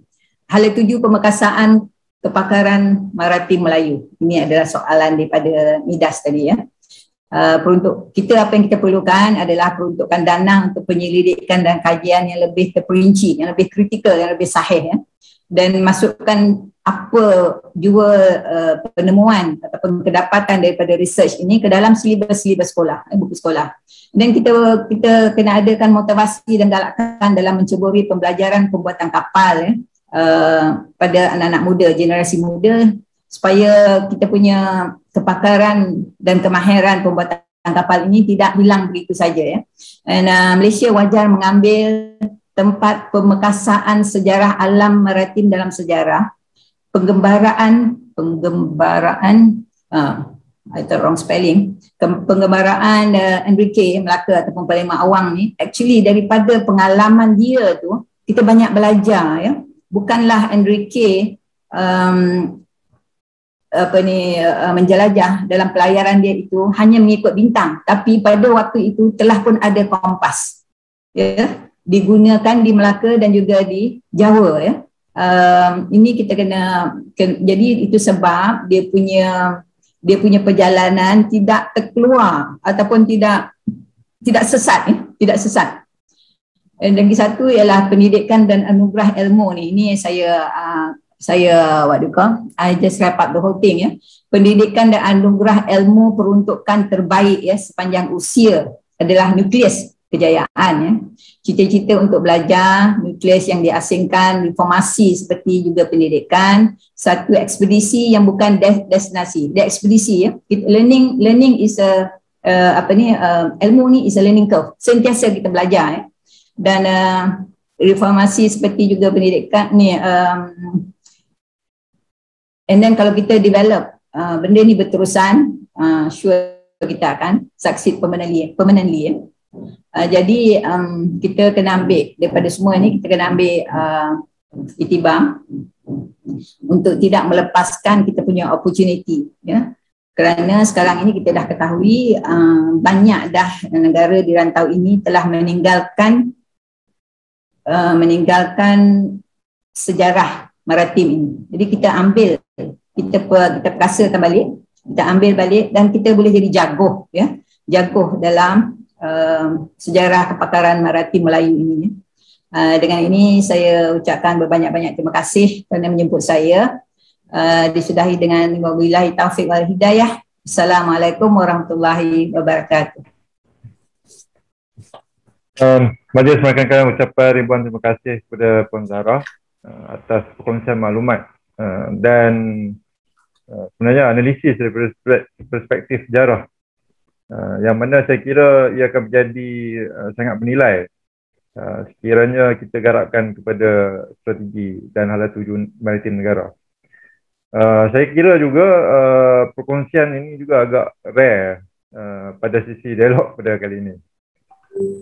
Hadirin yang dihormati sekalian, majlis teruskan lagi dengan sesi soal jawab ataupun sesi bertukar pandangan kepada tuan-tuan dan puan-puan peserta seminar. Boleh mengemukakan pertanyaan dan juga pandangan kepada penceramah melalui chatbox aplikasi Zoom yang kita sediakan ini untuk sesi berikutnya.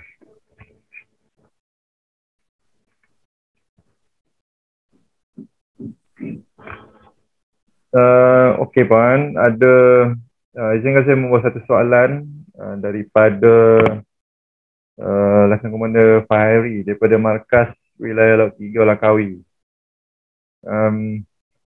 Soalannya berbunyi, puan, apakah penyebab kepada kegemilangan sebuah kerajaan maritim seperti Kerajaan Melayu Melaka, Sriwijaya dan Kedah Tua, dan kini dalam situasi Malaysia, apakah strategi yang perlu diambil berat dalam membangunkan Malaysia sebagai negara maritim yang maju? Silakan. Actually semua saya dah explain pada awal tadi. Siapa nama tadi yang bertanya tu? Komander Fahri. Hairi. Komander Hairi ya. Agaknya jelas ya macam mana Melaka ataupun Kerajaan Sriwijaya dan juga Kedah Tua hilang daripada peta sejarah. Bukan hilang dia punya sejarah, daripada peta sejarah ya. Penulisan sejarah hilang ya. Pertama sekali yang jatuhnya Kerajaan Kedah Tua adalah daripada pencerobohan Rajendra Chola pada tahun 1027 ya.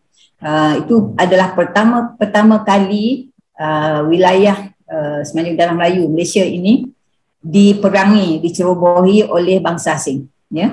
Dan penulisan ini banyak ditulis oleh Nalanta dan banyak lagi yang menulis tentang pencerobohan di Kedah Tua yang masa itu di bawah naungan Sriwijaya juga, di mana semasa itu Kerajaan Kedah Tua adalah kerajaan yang banyak simpanan harta negara Kedah masa itu, negeri Kedah.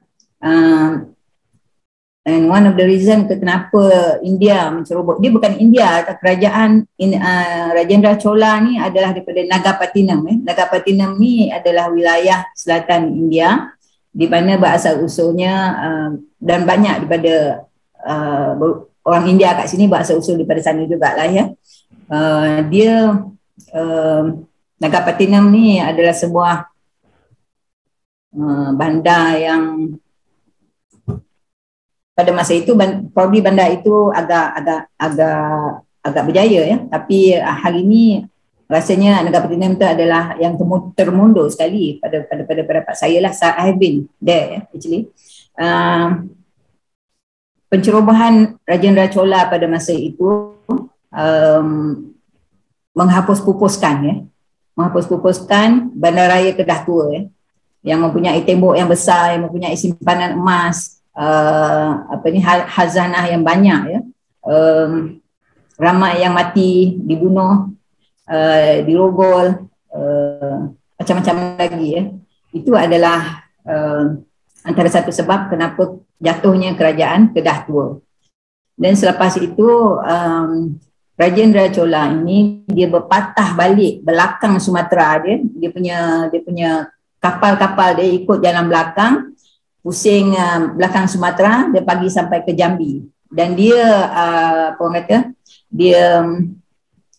dia surprisekan ya kerajaan pusat Sriwijaya kat situ dan menyerang Sriwijaya kat situ ya. Itu pada tahun lebih kurang tahun yang sama.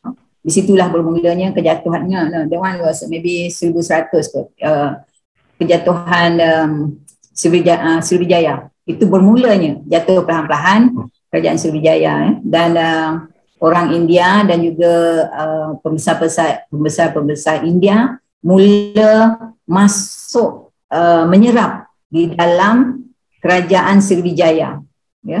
Dia menyerap dalam kerajaan Sriwijaya.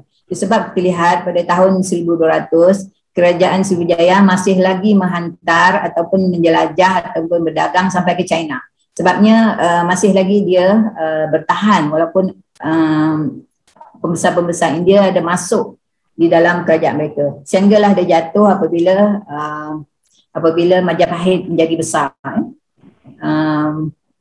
Jadi di situlah yang saya dapat explainkan, ya. Dan Kesultanan Melaka ini, dia banyak cerita pasal Kesultanan Melaka ni, macam mana dia jatuh, ya. Dia jatuh sebelum berperang. It's easy as that lah. Jatuh sebelum berperang kerajaan Melaka. Sebab apa? Sebab strategi yang dibuat oleh Portugis, di mana apabila Portugis sampai, kononnya nak ambil balik dia punya prisoner of war, bukan prisoner of war, prisoner semasa mula dia sampai ke Melaka, dia surprise Kesultanan Melaka, ya, dengan strategi yang dia buat sehingga kerajaan Sultan Melaka tidak dapat bergerak lah. The only way out was to escape the thing, sebabnya banyak sebab, ya, banyak sebab. Agak sensitif sebab-sebab itu, dan dari antara sebabnya dia tak dapat menyeberang pergi ke Bangsal untuk mengambil senjata api, dia menyeberang jambatan. Okey.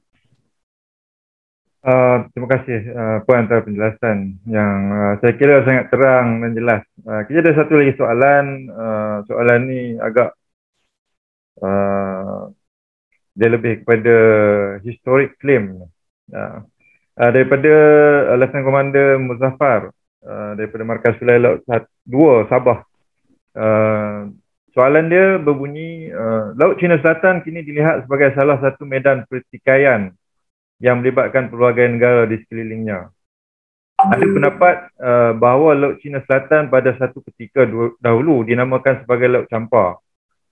Apa pandangan Puan terhadap perkara tersebut dan bagaimanakah dari historic claim ataupun sejarah dapat mengukuhkan tuntutan negara kita terhadap beberapa buah pulau di Pulau Layang, terutama pulau-pulau yang diduduki oleh Malaysia? Okey, terima kasih Lieutenant Muzaffar. Saya sebenarnya setengah jalan dah menulis buku tentang Laut Cina Selatan ni, ya. Setengah jalan dah. Memang dahulu kalau kita lihat peta saya yang awal itu, di mana benua Melayu Sunda ini merangkumi almost Filipina, ya. Maknanya apa yang diklaim oleh China Laut Cina Selatan hari ini adalah memang termasuk sangat di dalam pentas Sunda. Memang termasuk sangat dalam pentas Sunda, berdekatan dengan kepulauan apa di situ, ya, Kepulauan Natuna, ya.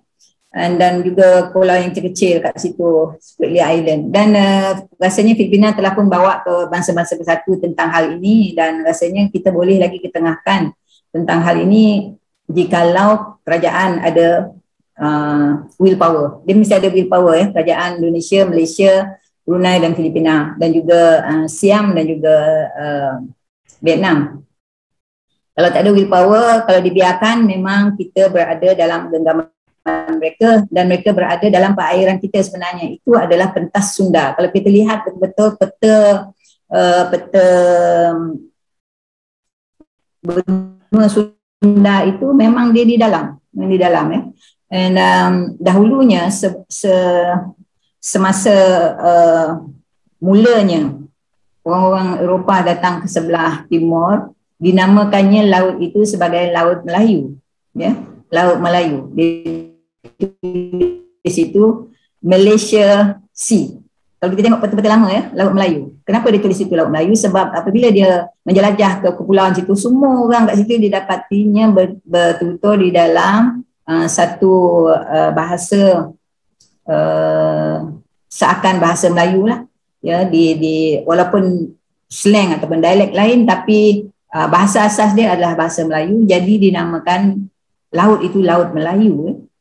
You be surprised. Memang awalnya Laut Melayu, dan kemudiannya apabila history goes on and Champa become popular, dia menjadi Laut Champa. ya, menjadi Laut Campar. Dan bila ya Laut Campar itu ditukar kepada Laut Cina Selatan, apabila gugurnya Campar di peta dunia, setelah dicerobohi oleh Dai Viet, adalah bermula pada tahun 1800. Dan apabila saya rasa apabila Perancis masa itu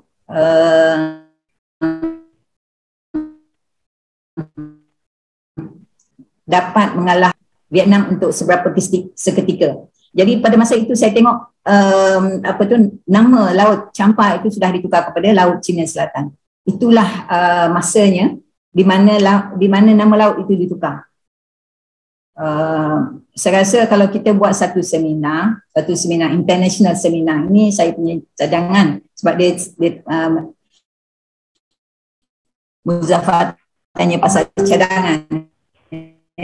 Cadangan saya adalah kita jemput semua negara di dunia, ya, dan kita persembahkan, ya, we lay out, ya, on the table all the cards, ya, macam mana Laut Cina Selatan itu bukan Laut Cina Selatan. It has to go back to Laut Melayu ataupun Laut Pentas Sunda. It was Pentas Sunda from the beginning. Jadi bila kita buat macam tu, negara China akan merasa mereka menceroboh perairan kita, ya. Kalau kita buat international seminar di mana Amerika, UK, France, Holland, Germany, Australia, negara-negara besar seperti India, China, Filipina, Japan, if they come together to present the case, because actually it's a threat not only to perairan kita, tapi actually it's a threat to the world. Jadi saya rasa lah mereka akan setuju. Pendapat saya sahaja. Ya Puan, sambungan daripada soalan tadi, saya tengok tadi ada satu soalan daripada Laksana Kenal IR Azhan. Dia bertanyakan langsungan daripada jawapan Puan tadi. Dia kata, adakah kemungkinan ada kesan ke atas keselamatan maritim serantau, termasuk kemungkinan berlakunya konflik pada masa seperti masa lalu? Itu soalan dia. Okay, possible.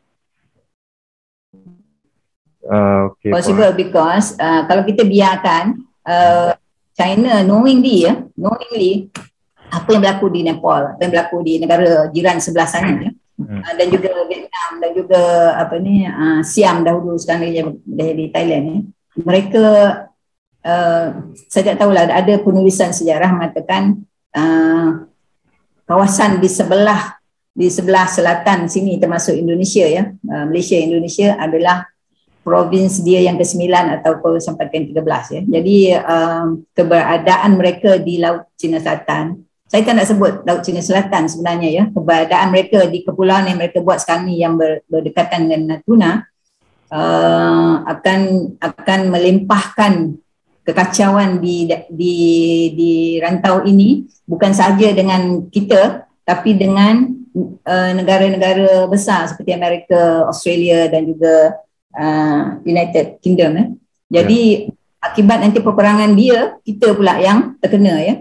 Kalau kita lihat hari ini, kita ni berada dalam keadaan serba salah sebab banyak perdagangan dan juga pinjaman, ya, dalam beberapa projek-projek adalah dengan negara China. So kita macam berada dalam keadaan memang serba salah. Tapi saya rasa kalau kita buat seminar itu dan menentukan keberadaan mereka di sini adalah tidak apa orang kata, tidak munasabah, ya. Tidak munasabah. Dia claim dia punya tempat ni kat sini dan bertujuan beragenda, ya, bertujuan ada kepentingan lain dia buat kepulauan kat sini. Jadi rasanya kalau kita buat secara ilmiah, secara legal, kemungkinan kita berjaya juga, ya. Baik Puan, saya ada terima satu pandangan daripada peserta, daripada saudara Saiful Idham daripada CERAS, Kementerian Pendidikan, ni. Dia berhubung kait dengan, pandangan dia berhubung kait dengan apa yang dibincangkan tadi. Apa yang dia kata dekat sini, hasil daripada pembacaan saya iaitu hubungan Sriwijaya dengan dinasti Tang erat terjalin kerana keperluan komuniti daripada Sriwijaya di bawah Raja Sri Udayaditya Warmadewa. Namun sekitar tahun 718 Masihi, hubungan menjadi suram apabila Raja kedua Sriwijaya Sri Indra Warman memeluk Islam. Ini kerana dinasti Tang memainkan peranan penting dalam politik Sriwijaya dan menggunakan agama Buddha untuk mengawal Sriwijaya. Antara pendapat sejarawan, dinasti Tang menggunakan dua cara, iaitu menghantar dua Sami Buddha di Palembang bagi memperkukuhkan Buddha yang bermazhab Mahayana, yang pada asalnya Sriwijaya bermazhab Hinayana.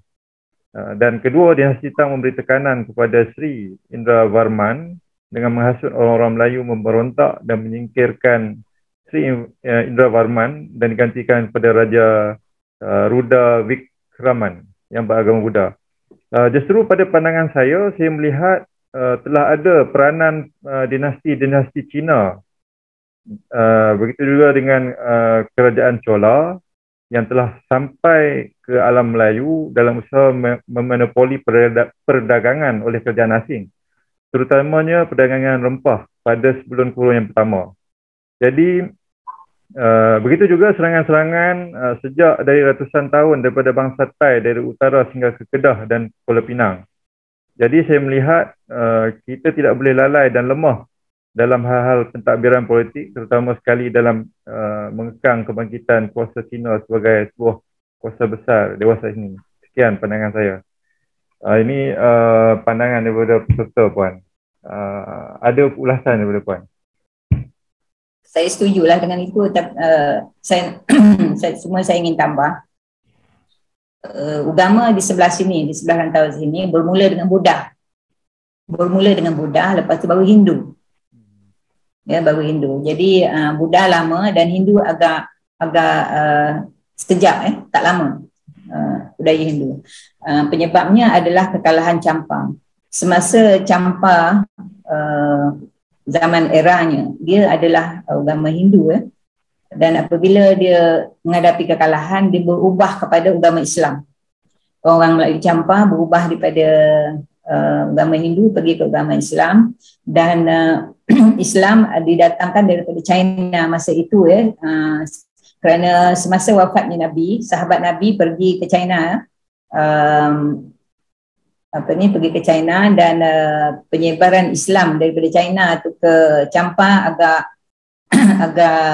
cepat, dan pada tahun abad ke-9 dah sampai apabila puteri Champa berkahwin dengan Raja Majapahit masa itu, dan situlah berkembangnya agama Islam, dan di sebelah Aceh pun daripada pedagang-pedagang Arab.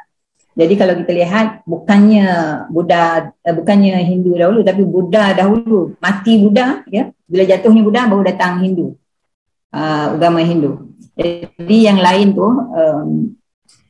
bila tercetusnya, pencetus kepada agama Islam di Majapahit adalah daripada puteri Champa berkahwin dengan Raja Majapahit, dan Raja Majapahit lepas itu bertukar Islam dan menyebar is like wildfire. Dia sekejap dia bila Sultan memegang bertukar agama, yang lain tu cepat ikut. Jadi kalau kita lihat selepas kejatuhan Sriwijaya, memang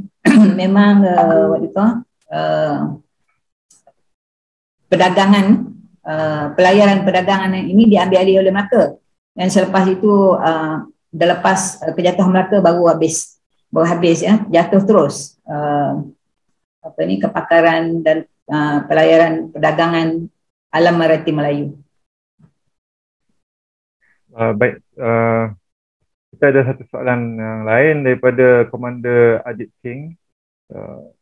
Soalan dia bunyi seperti berikut. Puan, adakah kerajaan Melayu tua seperti Kedah tua dan Sriwijaya memiliki manuskrip sejarah mereka sendiri? Jika ya, mengapa sejarawan kita perlu mengharap kepada tulisan Portugis, Belanda dan Sepanyol? Itu soalannya. Penulisan ataupun translation. kerajaan Sriwijaya ini ya dibuat sebenarnya orang tak tahu, orang ramai tak tahu pasal kerajaan Sriwijaya ya.